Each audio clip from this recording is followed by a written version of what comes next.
September 12, 1940. Washington, D.C. A single typewriter key struck the paper somewhere in the hallway, each clack slow and uneven like a dripping faucet in an empty house. The corridor outside the cryptanalysis room was stripped of sound, as if the entire munitions building was holding its breath. The air smelled of hot ink, dust, and the oily tang of old electrical wiring. Fluorescent lights hummed above the silent rooms where clerks had already gone home.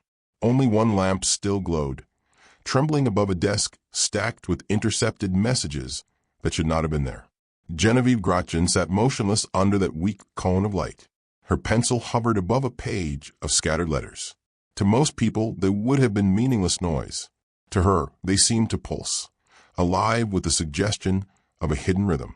Outside the window, the city was swallowed in darkness. Inside that cramped room, something was shifting, something that felt too heavy for a single person to carry. She did not know she was standing at the edge of a discovery that would alter the direction of a world already sliding toward chaos. She only knew that something about these new intercepts felt wrong. Not wrong in the sense of a mistake, but wrong in a way that signaled danger. An unnatural pattern, a presence behind the ciphertext, a whisper that told her these messages were not supposed to reach her hands. If you love stories like this, real courage, real history, then don't just watch, become part of it. Subscribe now to WW2 Frontline Legends and stand with the people who keep this history alive. To understand why this moment mattered, she had to reach back into memories that felt worlds away from the flickering lamp. Before Washington, before secrecy, before the shadows of global war smothered the horizon. She had grown up in Buffalo, where winter storms rattled the walls of her small childhood home. Dreams froze long before they had the chance to grow. Yet even in a house where warmth was scarce, she had found comfort in something most people overlooked: numbers. Numbers were clean. Numbers were honest. Numbers did not lie. While the adults around her argued or whispered about overdue bills, she solved puzzles. While her classmates groaned through algebra, she saw a secret language unfolding like a map. Every solution felt like a victory.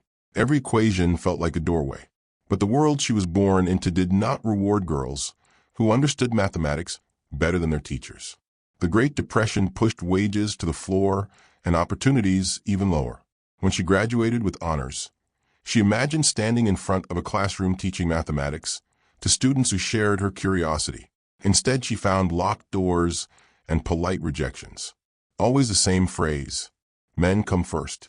Teaching jobs are limited. Try again next year. She refused to drown. She tutored students late into the night. She graded papers for pennies.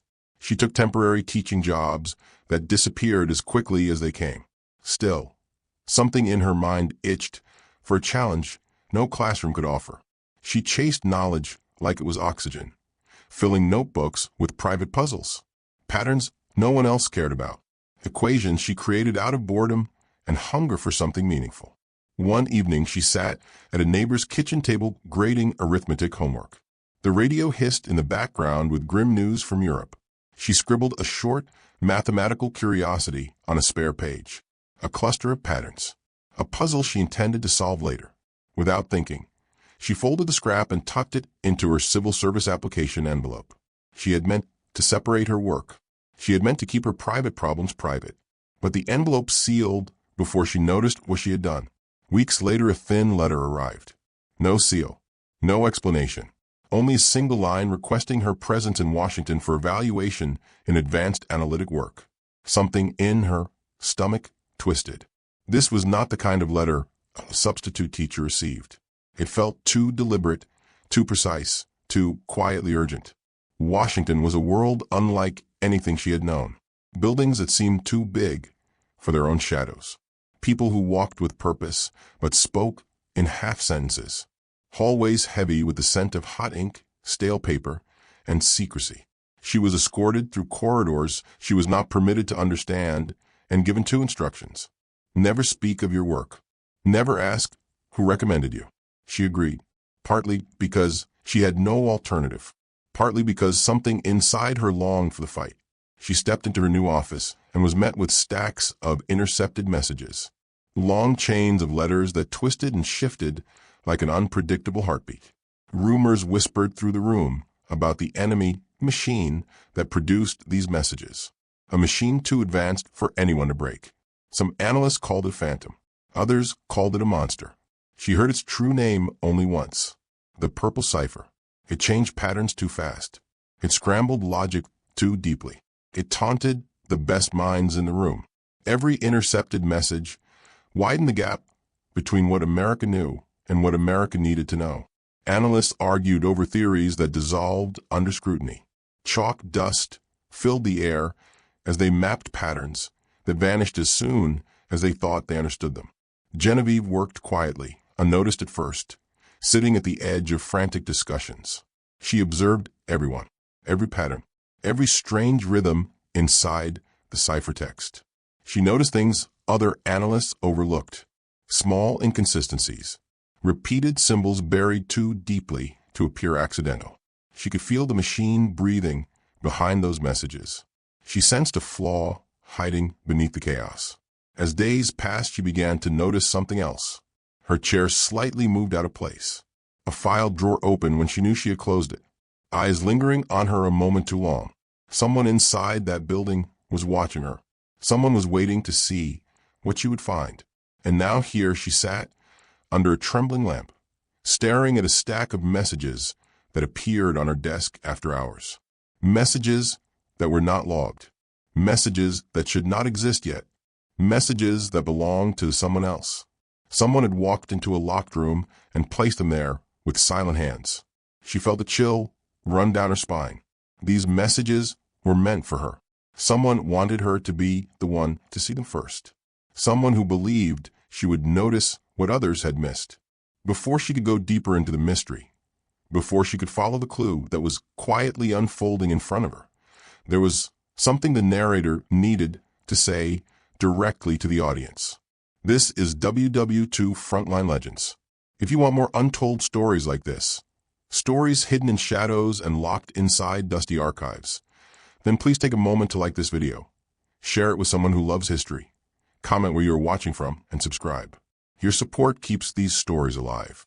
Now, back to the night that changed everything. She pulled the first intercept closer. The lamp flickered. The building groaned. The letters stared back at her with quiet insistence. She lined up the second message beside it. Then the third. Something waited inside those pages. A pulse. A rhythm. A faint echo of a mistake made by a machine that was never supposed to make mistakes. She sharpened her pencil. She leaned forward. The clues were calling to her, and the deeper she went, the more the outside world faded. Every distant sound grew sharper. Every shadow stretched longer. She felt the weight of something enormous settling around her. Ahead of her lay the key that would shorten a global war. Behind her lurked the presence of someone who wanted her to find it. And at the center sat a pattern no one else had ever seen. The pencil in Genevieve's hand trembled, though her expression stayed calm, almost serene, like someone accustomed to wrestling with chaos. The flickering lamp cast long, distorted shadows across the room, and for a moment the scattered intercepts looked less like letters and more like small warnings scattered across the surface of her desk. The building around her had grown so silent that even the faint hum of the utilities felt intrusive. She leaned in, absorbing every symbol, every space, every anomaly. She did not know yet that she was staring into the heartbeat of a machine an entire intelligence division feared. She only knew that the rhythm she sensed was not natural. It was deliberate and mechanical. Something inside the Purple Cipher machine, Japan's most guarded diplomatic encryption system, had slipped, and she was the first one to smell the weakness. But that moment was still ahead of her. For now, she was still descending into the labyrinth that had become her life. The days leading to this night had become a blur. Rows of desks littered with crumpled notes, arguments whispered through exhausted breaths, and chalkboards filled with partial theories that died before they were fully formed. Within the Signal Intelligence Service, frustration hung heavier than cigarette smoke. Analysts pored over intercepted messages, only to find new patterns where old ones had just begun to make sense. Some cursed under their breath. Some surrendered silently, burying their foreheads in their hands. But Genevieve absorbed everything. She had always been an observer first. Her quiet presence blended into the background like a ghost. Senior analysts often forgot she was in the room, but she heard every heated disagreement, every collapsing theory, every fear whispered when people thought no one was listening. She never fought for attention. She never spoke unless she felt certain. Instead, she watched. She gathered information the same way her pencil gathered graphite. The team was unraveling under pressure. Outside the walls of the munitions building, the world was spinning toward violence. Diplomatic relations with Japan were deteriorating. Europe was burning under the weight of Nazi aggression. Every hour that passed without progress felt like an hour stolen from the future. A future that tilted more dangerously toward catastrophe with each passing minute. And in the middle of all this chaos, she sat quietly with a pattern in her mind that would not let her go. She remembered her first days in Washington vividly. The early morning she had arrived with little more than a suitcase and a sense of uneasy excitement. The way strangers in the hallway spoke in half sentences and looked over their shoulders before whispering anything. The unshakable feeling that she was not entering a workplace but crossing a threshold into an invisible battlefield. Her instructions had been simple but chilling. Never speak of your work. Never ask who recommended you. Those words had followed her into every corner of the building, and they pressed even more heavily on her now that she knew she was being watched. She felt it each time she returned to her desk, the subtle shift of objects, the angle of her chair, the quiet click of the door closing too softly, as though someone had just slipped away. She never mentioned it, not to her colleagues, not to anyone. She simply noted it the same way she noted discrepancies in cipher patterns. Carefully, precisely, silently. A mistake from a machine wouldn't scare her, but a mistake from someone inside the building did. Still, nothing prepared her for the night the unlogged intercepts appeared. The office had emptied hours earlier. Analysts who usually dragged themselves through double shifts had finally surrendered to exhaustion and gone home. But Genevieve remained at her desk, tracing lines of letters beneath the soft hush of a lamp. When she finally reached for her coat, she noticed the stack sitting perfectly centered at the edge of her desk. Clean pages, fresh text, no smudges, no timestamps, no signature from the radio division indicating when they had been intercepted, no routing slip to prove they were meant for her. She remembered staring at the door, half expecting someone to step through it. But the hall was empty, silent, motionless. Something about the messages made her pulse quicken. She slid them closer, her fingertips brushing the edges of the crisp paper. Then she began laying them side by side, aligning them so their columns of text faced one another like mirrored reflections. She saw it almost immediately, not a pattern, not yet, more like a faint echo, a slow rhythm that whispered through the sequences, a pulse, something that wanted to be seen but didn't want to reveal itself too quickly. She studied it for nearly an hour before she realized she had stopped blinking. Her eyes burned, her fingers were numb, but the rhythm had grown louder in her mind, like a faint drumbeat beneath the whispers of enemy communication. Then, cautiously, she reached for the machine-generated copy of the earlier intercepts. She aligned them with the new stack in front of her. The pattern deepened. Repetition. Impossible repetition inside a supposedly flawless system. The Purple Cipher was wounded. She didn't know how. She didn't know why. But something inside the machine faltered just enough for her to hear its heartbeat. And someone in this building wanted her to be the one to hear it. Her breath quickened. She knew the responsible person, whoever they were, would never come forward. What they had done was forbidden. Unauthorized routing of high-level diplomatic intercepts was a breach of security of the highest order. Whoever placed those messages was risking everything, possibly even treason, in order to reach her. But why? She pushed the question aside and focused on the math, the rhythm, the invisible pulse. She followed it like a trail of crumbs through a dark forest. Every step she took revealed something new, something deeper, something dangerous. She circled letters. She marked inconsistencies. She connected sequences that should never have aligned. Hours passed. Her lamp flickered. Her mind sharpened. Then she saw it, a precise mechanical flaw, a repeated cycle inside the machine's 20-letter encryption group. a predictable movement inside a device believed to be incapable of predictability. Why?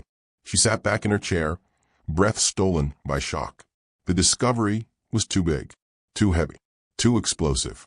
If she was right, and she was certain she was, America was no longer locked out of Japanese diplomatic secrets. The door was cracking open. She had to tell someone. But fear twisted inside her. Her pulse pounded in her ears. What if this discovery was not an accident? What if she was being tested, manipulated, placed in the center of a game she didn't understand? She forced herself to stand. She gathered her papers. Her hand shook. She stepped into the hallway, dark, hollow, filled with the faint smell of ink and worn linoleum. The walk to her supervisor's office felt longer than any walk she had ever taken. Every shadow felt alive. Every sound felt amplified. She imagined footsteps behind her. She imagined eyes watching her through the darkness. When she reached the office, she knocked twice. The sound of voices inside died abruptly. When the door opened, 3 analysts stared at her as if she were an intruder.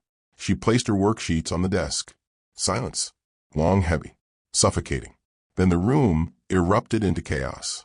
But as the analysts shouted with excitement, astonishment, and disbelief, she couldn't help but feel the cold prickle of dread slide down her spine. Because even in the commotion, she sensed a truth no one else could feel. Someone had led her to this discovery. Someone inside the building. Someone who still hadn't revealed themselves. And the war was about to shift because of it. The eruption inside the supervisor's office carried through the thin walls of the munitions building. Papers rustled. Chairs scraped. Voices rose with a mixture of disbelief and buried hope. Analysts who had spent months drowning in unsolved patterns hovered around the desk, their eyes racing across Genevieve's notes, as if they were staring at the first sunrise after a long winter. Yet in the middle of this celebration, she stood perfectly still. The discovery felt too precise, too convenient, too deliberately placed in her path. And while the others shouted excited theories, she kept returning to the same question. Who placed those intercepts on her desk? Her supervisor finally asked her to explain what she had seen. She pointed to the repeated cycles, the subtle mechanical rhythm embedded inside the supposedly flawless encryption. She described how the stepping mechanism betrayed itself with a predictable motion. She showed where every pattern aligned, sometimes by only a hair's width, but perfectly enough to be intentional. Her voice never wavered, but her thoughts did. She sensed eyes studying her from the far side of the room, a silent observer, someone who did not join the celebration, someone who had been watching her long before tonight. But she forced her attention back to the task at hand. The breakthrough was too important to ignore. Once her discovery was verified, the room transformed. Analysts rushed to chalkboards, drawing rapid diagrams and mechanical cycles. They talked over one another, but their excitement could not hide the deeper fear that rippled beneath every word. They now had access to the inner workings of Japan's most guarded diplomatic machine. This meant new responsibilities, new risks, new dangers, and for the first time, hope. Those messages were routed straight to senior intelligence officers. They traveled across desks with a level of urgency normally reserved for battlefield reports. By dawn, word spread to the upper floors. By noon, the decrypting machines were recalibrated to exploit the flaw Genevieve had uncovered. And by nightfall, analysts were reading Japanese diplomatic intentions with clarity that had been unthinkable only 24 hours earlier. The world did not change loudly.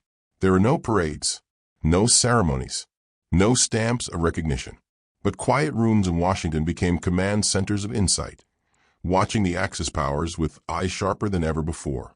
Inside the decrypts, analysts saw Japan's political frustrations, their strained conversations with Berlin, their concerns over diplomatic isolation, their secret negotiations, and their vulnerability. It was as if curtains had been ripped away from a stage. The actors were still there, speaking their lines, unaware that an unseen audience was listening. But as the intelligence flowed in, the weight on Genevieve's shoulders grew heavier. She had walked into the building each morning with a calm expression, but her steps carried the tension of someone who knew too much. She avoided certain hallways. She avoided certain conversations. She sensed that the shadow that placed those intercepts on her desk had not disappeared. If anything, it was following her more closely now. The discovery she made changed the war, but it also changed her. Weeks passed. The decrypts confirmed that America now had a window into Japan's diplomatic mind. Plans that once hid behind coded machinery were now being read by analysts who worked late into the night. Some messages arrived before the Japanese embassy had time to decode them. Allied planners adjusted their strategies. Generals received updates that saved lives. Negotiations across oceans became clearer, sharper, more predictable. Historians would later debate the exact number of months or years that this breakthrough cut from the war. Some argued 1 year. Some argued 2. Some insisted the real impact could never be measured. But all agreed that the war's ending came sooner than it would have without this moment. And still, the mystery refused to loosen its grip on her. One night, several months later, while the office hummed with new urgency, she found herself alone again at her desk. The rhythm of the Purple Cipher no longer taunted her. She had conquered it. But what haunted her now was the memory of that first stack of intercepts. She kept returning to her locked drawer where they remained hidden. The paper had begun to yellow. The ink had begun to fade. But her questions remained sharp. Someone had seen a path before she did. Someone had calculated that she was the one who would find the flaw. Someone had set the stage. She considered the analysts she worked beside. Men who had been trained for this war. Men who had reputations and seniority. Why not them? Why her? The silence never gave her an answer. After the war, the secret she carried traveled with her into the Cold War. She was assigned to new codes, new enemies, new patterns that carried new risks. Some messages came from allies, some from adversaries who pretended to be allies. Every sequence of letters carried a potential disaster. Every mistake could fracture political relationships that appeared unbreakable. She worked quietly, methodically, with the same determination that had shaped her entire life. But the toll was heavy. Even when she returned home each night, she carried the weight of things she could never forget, words she could not repeat, possibilities she could not warn anyone about. Her colleagues changed. The world changed. But she did not. When the war ended and the decades unfolded, she eventually stepped away from her government role. She built a quiet life. She taught young students who never suspected the depth of her past. She endured heartbreak, losing her son far too soon. She raised her family. She lived with dignity most of the world never saw. But the drawer remained locked. Inside it lay those original unlogged intercepts, the ones placed on her desk without explanation, the ones that started a chain reaction that shifted a global conflict. She never destroyed them. She never shared them. She simply kept them as a reminder that history is sometimes shaped by those whose names never appear in headlines, guided by forces they may never fully understand. Years later, long after she passed away, historians uncovered pieces of her story. Researchers stumbled upon her contributions. Her name resurfaced in conversations about hidden heroes. Her role in breaking the Purple Cipher was finally honored. But none of the tributes could solve the question she carried to her grave. Who helped her? Who guided her? And why her? Those intercepted messages remain one of the war's unsolved riddles. A clue without a source. A secret without a voice. Some believe an anonymous analyst chose her because they recognized her talent. Some believe a traitor hid the flaw intentionally. Some believe a double agent wanted chaos and miscalculated its outcome. Others insist it was coincidence, nothing more. But the truth lies somewhere between brilliance and mystery, somewhere in the shadows of a building that once hummed with the tension of a hidden war. As the narrative closes, one can imagine the flicker of that lamp again, the smell of old machinery, the quiet clicking of a distant typewriter, a young woman leaning forward into the unknown, unaware that she was shifting the weight of an entire world. If this story moved you or taught you something you never knew about the silent battles behind World War II, then please take a moment to support WW2 Frontline Legends. Please share this video, like it, comment your thoughts, and subscribe to the channel. And tell me where you are watching from. The more you engage, the more these forgotten voices rise again from the shadows.